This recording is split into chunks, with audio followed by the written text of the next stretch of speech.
Bonjour à tous mes petits shinobi, c'est Mandari, votre fidèle sensei de Konoha. Aujourd'hui on se retrouve pour un nouveau top consacré au plus puissant Jonin de Konoha. Alors pour rappel, un Jonin est un ninja supérieur, c'est-à-dire un ninja d'expérience ayant des capacités remarquables et étant capable de devenir des capitaines militaires. Alors les Jonins sont souvent envoyés en mission de rang A, et les plus dignes de confiance peuvent même être envoyés en mission de rang S. Alors pour cette vidéo, je ne classerai pas les Jonin que l'on n'a pas vus à l'œuvre dans le manga, voire pas du tout même, comme Fugaku, le père d'Itachi et de Sasuke, ou encore Sakumo Atake, le père de Kakashi. Je ne parlerai pas non plus des Jonin qui ont atteint un autre rang au sein de la hiérarchie du village, je mets donc de côté les 3 Sannin légendaires, ou encore les Jonin qui sont devenus Hokage, comme par exemple Minato Namikaze. Car vous le comprenez bien, ce classement perdrait toute sa cohérence et son utilité. Je me place donc dans Naruto et dans Naruto Shippuden, donc tout ce qui se passe dans Boruto ne sera pas inclus dans cette vidéo. Voilà, j'espère avoir été clair. Accrochez-vous, respirez un bon coup, c'est parti. On commence les hostilités avec le père de Shino, Shibi Aburame. Shibi est un Jonin du village caché de Konoha et le chef du clan Aburame. Considéré comme la fierté d'Aburame, Shibi est sans aucun doute un Jonin très puissant. En tant qu'Aburame, il vit en coexistence avec une race spéciale d'insectes, les Kikaichu, qu'il peut utiliser pour couvrir l'ennemi et drainer leur chakra. L'association d'un ninja et de ses insectes permet des techniques uniques propres au clan Aburame. Parmi celles-ci, le clone d'insecte ou encore la sphère d'insectes qui dévore le chakra de l'ennemi jusqu'à le laisser pour mort. Les insectes peuvent même servir à espionner et rassembler des informations étant donné la capacité de Shibi à communiquer avec eux. Enfin, il peut utiliser les insectes pour aspirer du poison, comme on a pu le voir lorsqu'il a sauvé son fils Shino du poison que Kankuro avait utilisé sur lui. Shino peut donc attaquer, se défendre, pister, et même éviter tout empoisonnement avec ses insectes. Shibi mérite sa 10e place. Kunoichi de rang Jonin du village caché de Konoha, Kuronai est en charge de l'équipe 8 composée de Kiba Inuzuka, Shino Aburame et Hinata Hyuga au début du manga. Les compétences de Kuronai en matière de combat lui ont permis d'être considérée comme l'une des meilleures Jonin de Konoha.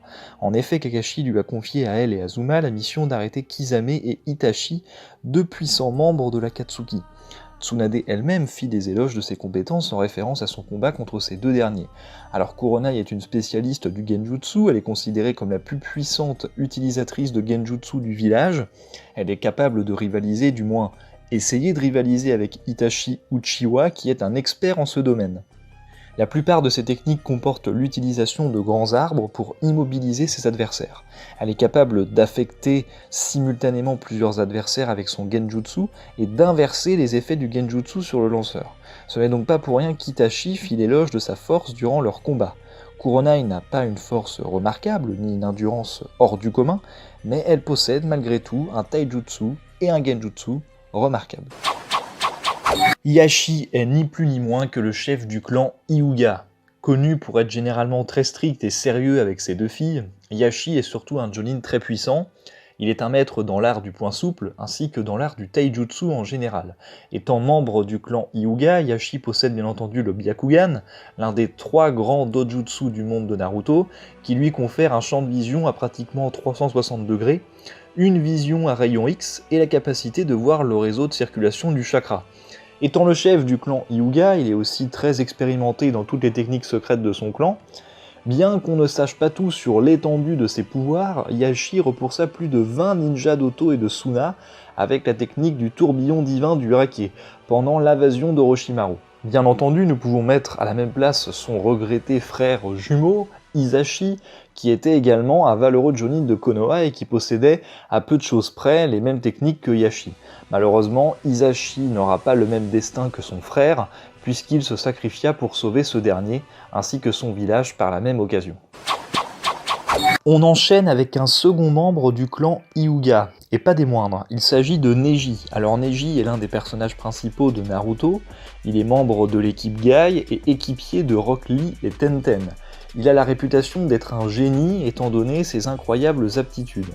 Alors pour rappel, Neji est le premier de toute la bande à être passé Jonin, alors que les autres venaient de passer Chunin. Bien qu'il n'ait jamais été aperçu en train d'utiliser du ninjutsu, il est dit dans un des databooks qu'il est capable de réaliser des techniques incluant le Suiton, le Katon et le Doton.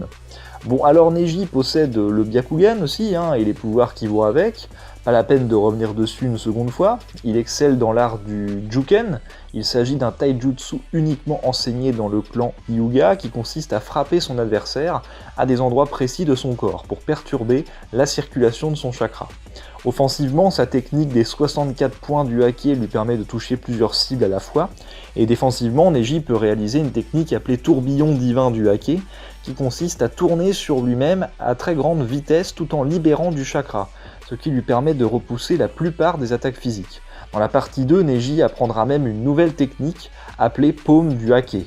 Neji est l'un des meilleurs jonin de Konoha, ça ne fait aucun doute. Ancien coéquipier de Shikaku Nara et Inoichi Yamanaka, il formait le précédent trio Ino-Chikacho. En tant que membre du clan Akimichi, Shoza peut changer ses calories en chakra. Il possède donc tout un tas de techniques pour rendre son corps plus résistant et puissant, aussi bien pour se défendre que pour attaquer.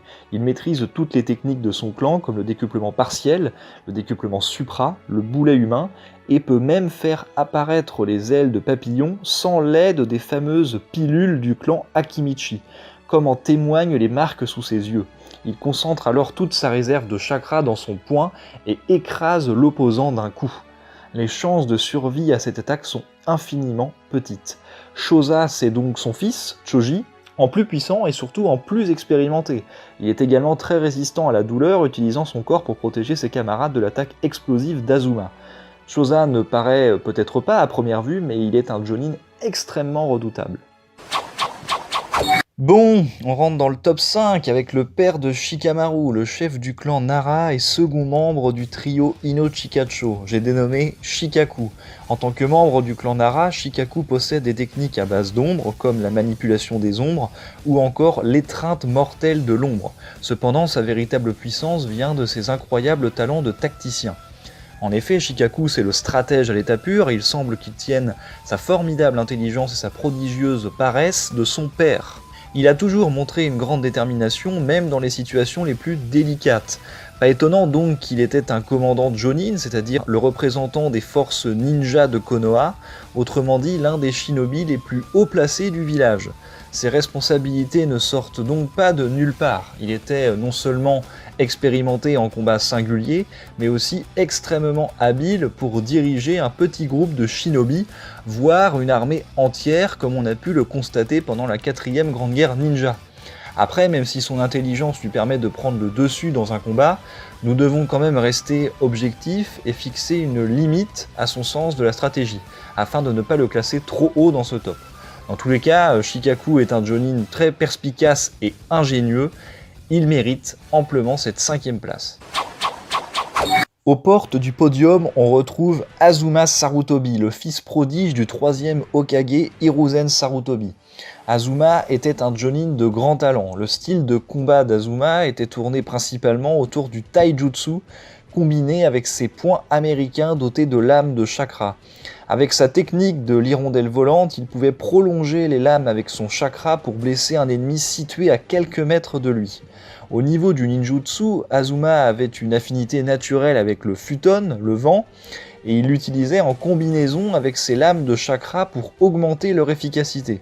Azuma avait également d'autres techniques futon, telles que futon tempête de poussière.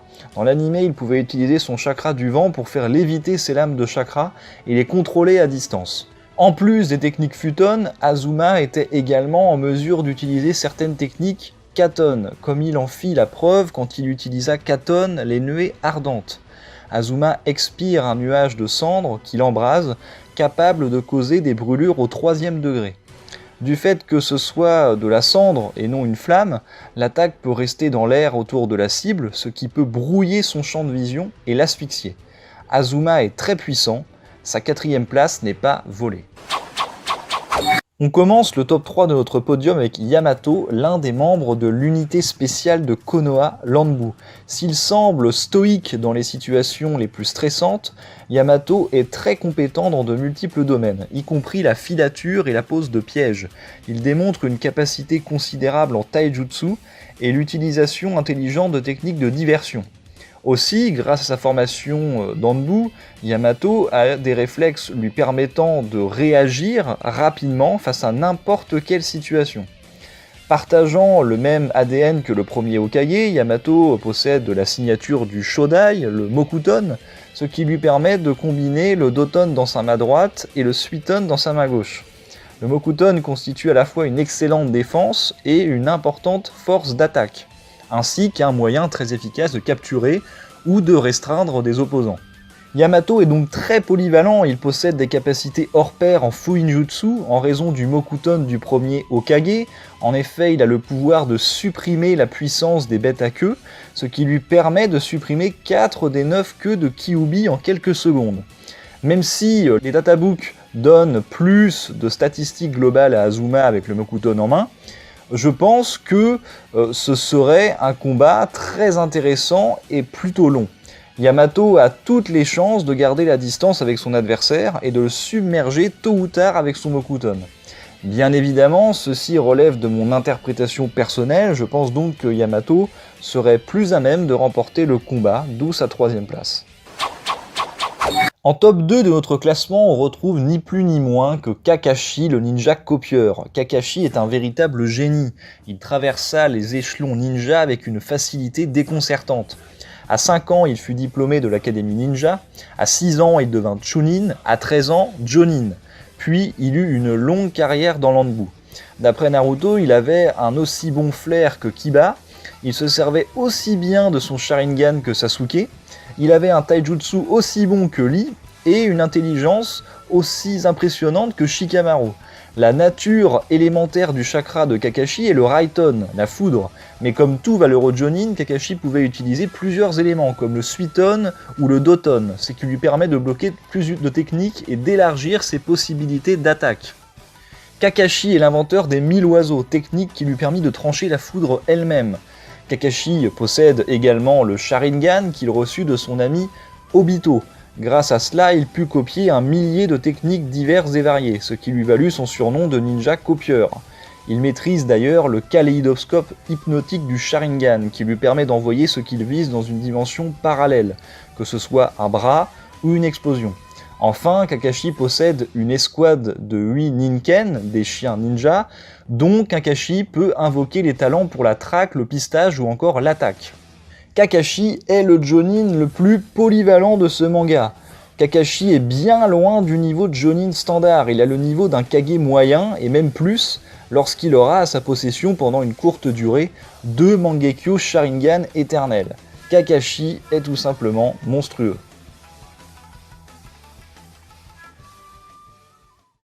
Bon, s'il y a quelques ninjas de rang Jonin de Konoha à évoquer en mention honorable, nous pourrions évoquer Inoichi Yamanaka pour ses capacités psychiques, Hibiki pour ses compétences particulières dans la manipulation et la torture, et enfin Anko, l'ancienne disciple d'Orochimaru, pour ses techniques interdites et de serpent.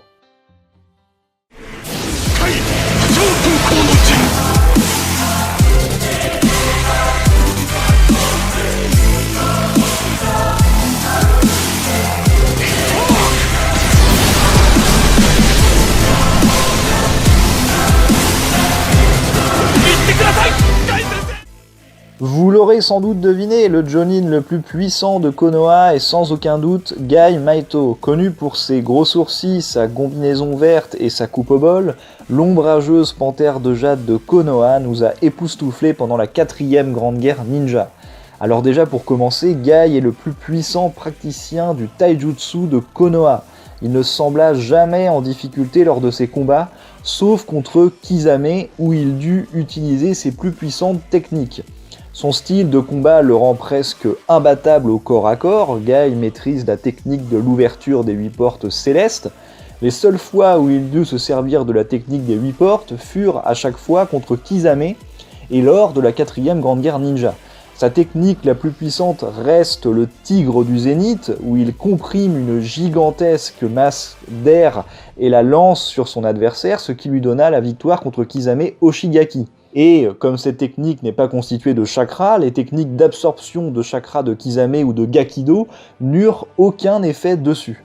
Là encore, si Guy possède des statistiques globales inférieures à celles de Kakashi, il n'en demeure pas moins que Guy ait surpassé son rival de toujours pendant la 4e Grande Guerre Ninja.